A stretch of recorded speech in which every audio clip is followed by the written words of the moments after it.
Gwenna atulaba tuli ku Nyondo Media ewamu ne Josh Likings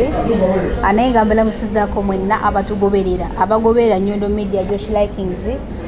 anamwe abana kusubscribinga ku mikutu gye n'ebiri mugende maaso berenga ate musubscribinga kubanga musuwa ebintu bingi nnyo temukoma ku ekyo ate muberenga munyiga n'akadi. Saawa eno tuli ku Eastgate Restaurant y'Abannayuganda ekyasinze okufumba wano mu Abu Dhabi era nga tulina omukulu abasinga gwe mumanyi nga Katumba oye era nga twamumanyira ate mu kisanja ekiwedde era nga yajjanga presidential candidate kyetutamanyi nti oba ate ne ku mulundi guno agenda kukomawo agenda kuba nga akola ki nga twebuulirira. Recently twamujja ku kisaawe enjala yali emuluma ne tumutwalako ku Mpombo African Restaurant kubanga empombo yetweka restaurant y'Abannayuganda gitweka kasawa e Dubai ate wetuuka Abu Dhabi ate yo Eastgate nebeera ng'ekola ki nga nayo ebuutikira Abu Dhabi era yagambye Rozet saagala kuva wano mu UAE nga sigenzeeko ku Eastgate ne mugamba naye tujja gendayo oba ki so saawa eno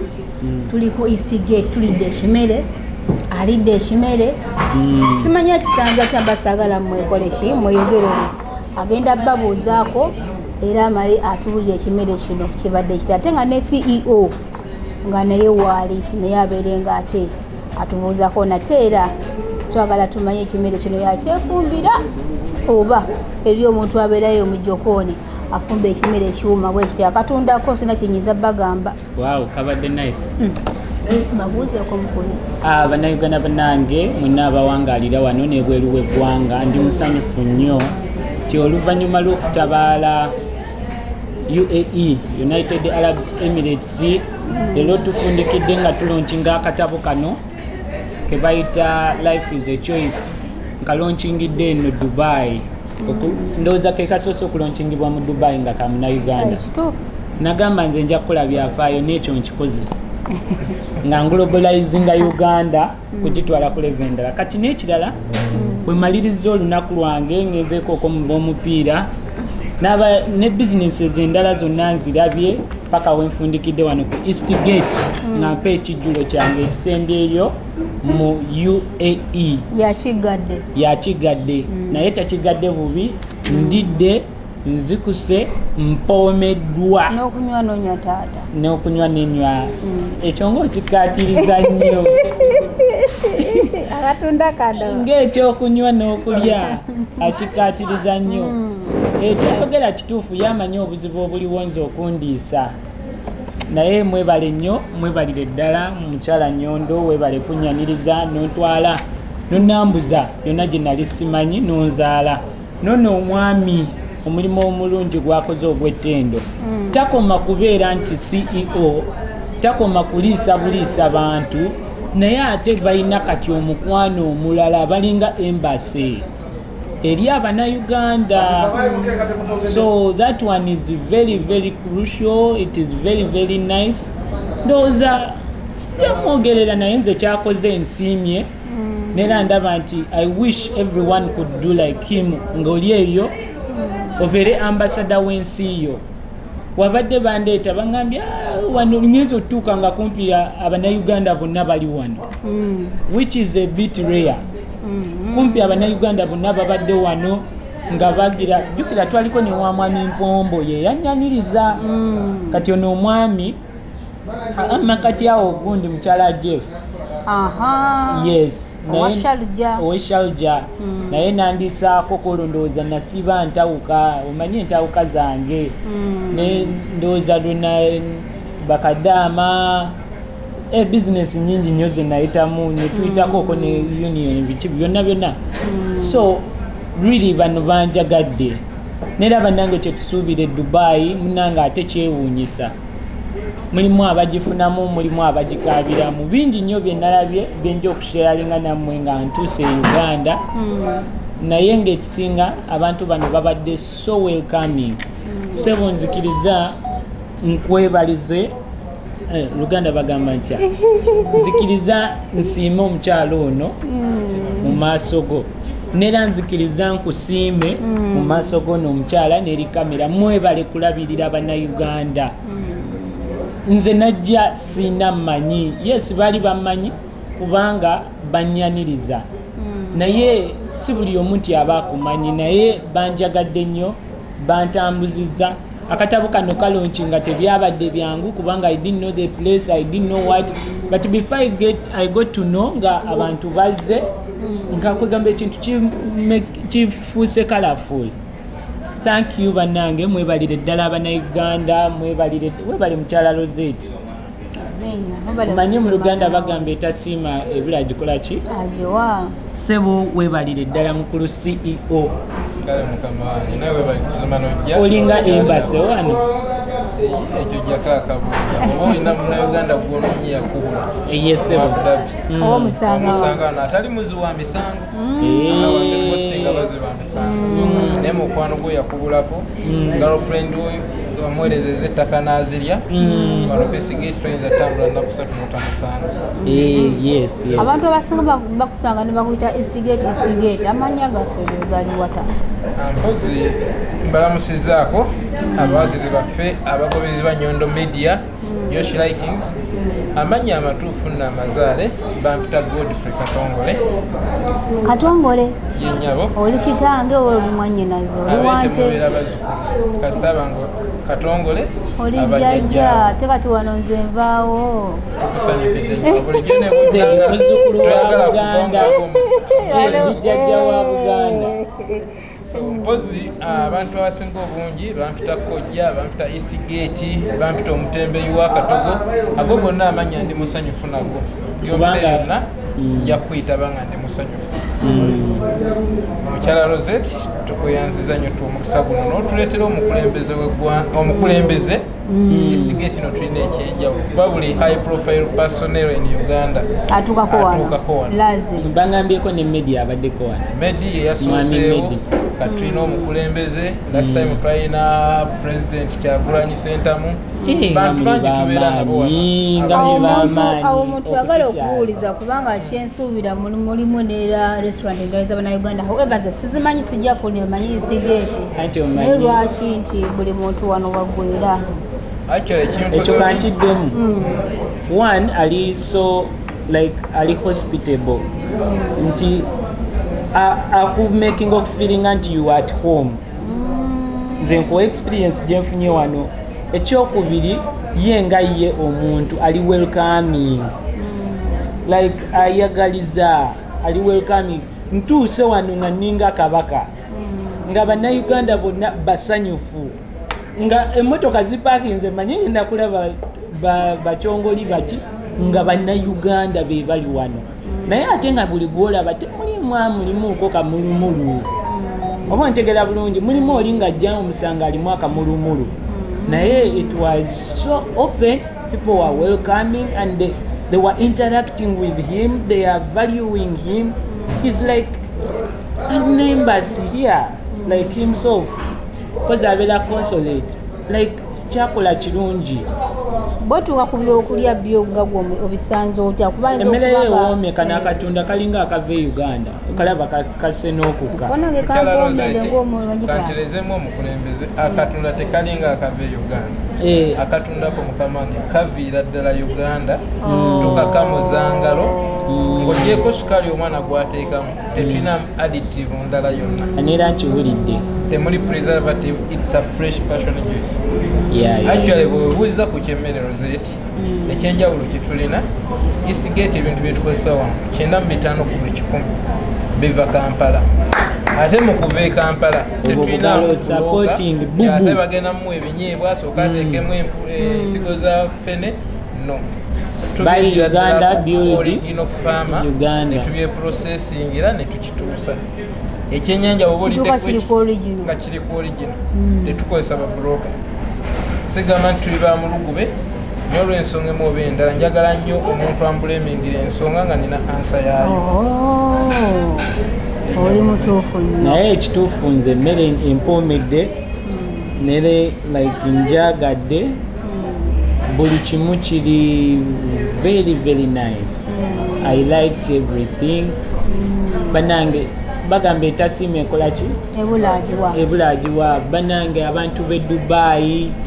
mwebale kunjagala mwebale kunfaako nze nzize ku mawanga nga sirina gwe mmanyi naye ne muwelkaminga ne muntambuza wano nawali omanye si byangu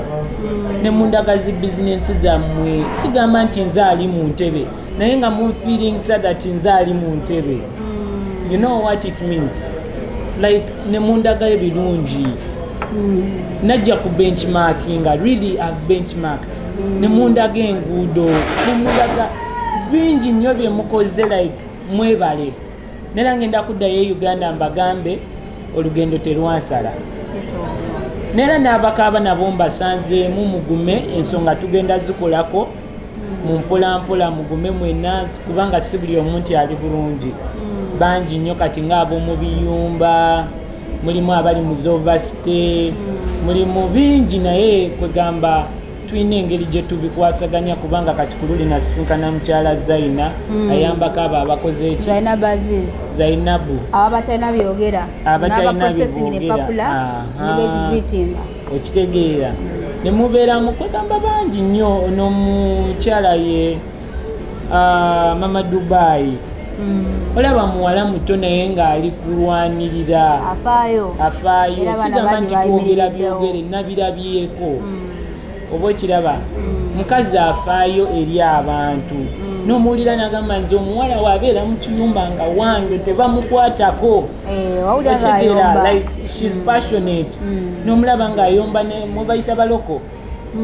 yeah she's too passionate how I wish all Ugandans you are like that naye ke basebo munsonyiweko kano kengenda okuyisaawo bannayuganda bannange abali eyo n'olaba omulimu n'otaguwa munno kubanga oyagala akuwa esente nga naye naawe omanye eddungu lyewaleka ewaka kibi bannange kibi mubeere welcoming nga mukyala Nyondo ne mukyala n'omwami ono mwami Katongole kwegamba mubeere welcoming ekyagaza Uganda by the way is that we are welcoming nothing else kye batwegombako we are loving and welcoming mulaba abanigeria babagobya misinde naye mmwe bagamba you really nice so since buli omu ambassador waffe eyo gyali nawe beera ambassador yagaliza munnayuganda munno kubanga complaints zonna we nzigasegase kifundikira kigamba yagala munnayuganda munno mwagalize wetaaga kasidi nkyateekayo kubanga wobeera wano teri ayawula oba oli muki oba oli wakala ki oba oli mwenna muli bagwira babayita banaki bannayuganda nze kekange kenjagadde okuyisaawo n'okubeebaza mpozi mukyala Nyondo mukulembeze yakubuulidde lwaki tulibanjawulo naye ngenda kubuulirizamu ku nsonga zaffe kuba kati ye ayogedde kyammanyeko kyembadde semanyeko neyankyolabye ekitufuule ab'enjawulo Eastgate moto yaffe nti we read the readers ekisooka awali komenti ey'abannayuganda of a good cause Eastgate tugenda beerawo munnayuganda yina yeetaaga obuyambi tukola ekyo kyetusobola mu pawazi zaffe n'obusobozi bwaffe okulaba nti tuyamba restaurant eno as I'm speaking today is 100% owned by Ugandanese ng'omuyenze kamwa kwogera siko CEO wange yo yali ku kamera waliwo omwami omulala amanyiddwa nga Kagame owa Kagame events waliwo n'omuvubuka omulala ffenna no tuli baana bato bamwita Ronald Sekamwa bwe tuba nti tuli bannayuganda tetuli kukola bizinesi eno tugikamulemu ssente yokka wabula n'okusapootinga bannaffe okusinziira ku bye mwali muyiseemuuko era kiba kya bulyazaamaanya nnyo kino nkyogera nnyo bulembera ku kamera bwe munnayuganda ali eyo noyita ku Eastgate n'ogenda ew'omusajja oli omupakistan n'ogamba sijja wagira munnayuganda erimu kamulali agenda obwedde bwe mufuna ekizibu musookera ku Eastgate ekintu ekyo nganza omuntu abadde wano emyaka 3 nkirabye n'ekinnuma yimpagira nja kuwagira munnayuganda wagira muno naye ajja kuwagira Eastgate eno tusobola okwemployinga bannayuganda abawera 20 size gye tulina singa buli munnayuganda alimu ajja n'asapootinga Eastgate ekitegeeza nja kubeera bize basobola kukozesa mwana ssaawa 12 banja mukozesa mukaaga mbe nga ina shift nnyo olunaku kitegeeza ogenda kuba oyongeddeko munnayuganda okufuna emirimu mubana afuna emirimutomanya muyinza okubeera mu Uganda oba muzukulu waffe wano ku Eastgate bw'obuuza abakozi bonna abaliwo tekuli kalina Luganda ku basiigiro naye nga tulina baganda baffe but this is a business mwandibadde mubayita ne mbateekawo baganda tetwandibalese ne tuli bannayuganda kyekisookera ddala obukulu we are supporting Ugandans we are Africans we support Africans on top of that we are human beings we support human we have a sense of human the four of us actually kyekituleeta nawamu tulina ebintu byetufaanaganya before I do anything to you soka kwebuza if I'm the one gwe bakikolako then nemanya nfiringa bwe mbanga ndi musaifu nja kikola Rozet ne bwe mpira nga bakinkola kinyiga sijja kikola nsubira kye bayita omuntu okubeera essence of human before nga tunakola muntu kintu soka olowooze omukulembeze ayogedde ku kyokusaba abaana sente eza commission ekyo sijja kigendamu nnyo wabula kyenjoga nti n'abaana bebasaba sente nabo bebakyereetedde Rozet wano siwe tubadde naye kantu tiriyo katono manye abantu bangi bakulaba wetwagira mu ddungu wano Rozet najja 2012 naye nga nkeera twakuyitanga kutamakinga nonoonyo omulimu nga teri muntu agenda kugamba leeta sente za formation naye olwalira abaana bakola ensobi najja nadda mu bed space neyeebaka n'akuba essimu oyinayo omulimu ninawo 1,000 bw'ogwa ku muntu atalina mutono n'ogaa ninawo 1,000 lwaki taagufeekinge n'akulimba kituufu so Josh kano kankayiseewo oyinza okuba tofunanga muntu akagamba abaana kinnumulaba omwana ng'abonaabona Brunsanga Munnayuganda ng'ali ku street abonaabona bamubbi kinnumanga nze ngamba how I wish I can support ne namwe baana mmwe abali bw'ova e Uganda ngoze kunoonya mulimu okimenye ekigambo kiri kujja kunoonya mulimu si kujja kwebaka kufuna mulimu ate lwaki otuuka bagala bakunoonyeze nga ate ozza okukola ki so waliwo kyebaŋambye mbu oluusi poliisi zibakwata nedda mukulembeze kasita oba ng'ozunga nnyo ojjukira oba tolina womanyi ozungira wano nawali weetaagamu omumanyi simanyi oba nkudivert nze naye nkirese nkuonaga nti babajjako sente wano oba ng'olina visit visa yo ng'eri valid ne bw'otambula 48 hours teri agenda kukwata wabula nawe ali ku visit visa kino nakyo abaana baleka tebakimanyi visa yo bw'ebanga ebulako ennaku bbiri okuggwako nga tolina sente zigenda gikyusa mbadde nkusaba nyega exit ati toddemu osinzire buto olw'ensonga bwe bakuteekamu overstay within 48 hours ate sitole eba ekyusa abaana abasinga babikola tebamanyi oze kunoonya oze mu bed space weebase nina 1,000 nfunira omulimu wajja kwebaka funa omulimu mutamakinga omusana gubookye eyo nno nsonga nkulu onosonyi okuyitirayo eyo kanulwako omukulembeze yakaleese naye nammwe be babbako bonna bagamba nti otuukayo nga Munnayuganda yakuba ekikone ojja kwokebwa musana ng'onoonya omulimu ogira obeera mu comfort zone ye Uganda omusana gye gutajja kwokera naye bw'oba ng'oli wiringa okujja okutamakinga jangu omusana gukwokye noonya omulimu nakifuba va mu byanfunira omulimu agukuwa ye alina emeka Rozet nsonyiwa oyitirayo eyo kuba ekikolwakona ku nsonga eyo kinnumira bwe ngenda mu ngeri y'okunoonyamu emirimu ogifuna otya neetaaga interview namba kale eyo interview ejja kubeerawo nange gye naabeera ngenda girabako kubanga byebimu ku bizibu Abannayuganda bye baŋŋambye kano Rozet njagala katuma mukulembeze yesebo mukulembeze ndabika nkusinga emyaka onsingira naye eddoboozi lyo bw'oyogera Uganda bakuliza okunsinga mujja kwebuuza lwaki Bannayuganda badduka Uganda okugenda mbadde nkusaba tekiri politiko naye nga nze omuntu kinnuma otugambire bekikwatako nga tetunnaba kulowooza solooza misolo nakugamba abantu kubeera patriotic basooke baagale bannansi nga boolaba ensi ya wano tekuze olwokuba nti abasajja bano bagezi nnyo tebalina sente nnyingi bakulembeza munnansi waabwe okusinga ekintu kyonna gwe gwenfunyeko akakisa okutuma gwe totumye weesitukidde sakikugamba natuuse wano nga baloko balangira muyige okwagala Bannayuganda bannange Abannayuganda abali eyo baloko beeri sooka owulire kyenalabye baloko bawali bawano balangira aba emirati balangira toli musanga ng'alinye baasi basi za babagwira tukolerera bali naye ate ffe waffe wekituuka ewaka amazima go gali nti ate ffe tugolera baki wali abali mbikajjo mu busoga bwe bakimanyi tekiri political simanyani gwe kikwatako kuba sigoberera nnyo politics yes gamba gwe kikwatako batuyambe bannansi batufuuleko naffe ak'ensusu bino tusobola okubikolera e Uganda naye olw'embeera gye eriwo tetubisobola era tujja birekera bagula babikole ki babikola ate tujje neeno naye batulugunye lwaffe kale ebyo bigambo byange si bya Eastgate mbaera gimugambyemu okodda nange ng'omuntu ekitegeeza ate naye akyerabiddeko kiruma abantu bangi bonna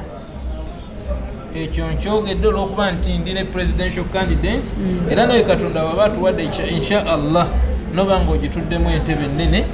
ekintu ekyo bw'oba tokikozeeko bannayuganda bajja sigala nga bajja kulubwa akadaama ne sekadaama mutumaking okufiiringa proud nti tuli waka nga maama wo bwe yakwagala ng'akuzaala naffe weba mutuyisa nga bw'ofiiringa ng'oli waka ewamma ne taata mu nsi yaffe na bitufiiringeko banange Katumba ekimubonyaabonya saawa zino kwagala bannayuganda nga sibalimbye newe mwandaba mu bbaala nali ekintu teyo kunoonya baki naalize nga bannanga abalala bajja bayitira mu bbanga naye nze mpitidde wansi mukyala Nyondo si we kibadde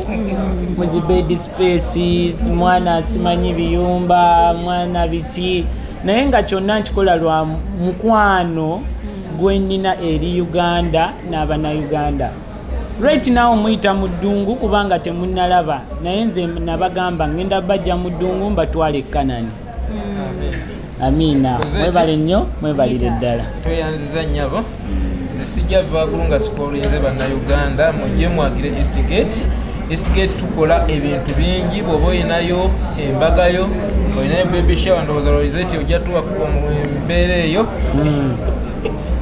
gwe mwana muwala mwana wa bulenzi okwoyo okuku toyagala kuligalizinga bufumbo embaga teweraliikira wagiteeka Eastgate ngireete wano birthday parties menu yaffe tubeera n'oluwombo wasemba ddi oli okuluwombo omukulembeze nalulya ddi wewe back kati no bwojja n'oku Eastgate tubanga abali mu kwanjula ku weekend Sunday ne Saturday empombo tubeera nazo enkoko tuba nayo Uganda ebeera fresh va ku buhadi chicken wabula enkoko ye Uganda lumonde ejjuni olieyo owulira ng'omesingako e Kampala Eastgate twewaayo tukujjukizawa ewaka bwe yaleetako ku mbuzi ku 7 gayaza Eastgate 7 eri wano ku mbuzi gayaza wano Eastgate wetuli gwawulira nti ne ku mbuzi mwakireese gwawulira nti osubwa mulungu osubwa ekyennyanja ekyo ekirambo ekinene ekya chips Eastgate naye birabye wano nga sikikkiriza nti neno bisoboka ale nonkubulire byonna byokugamba ebyennyanja ekisinza okunkuba all the way from river Nile Katonda by the way n'ekirala kye nalabye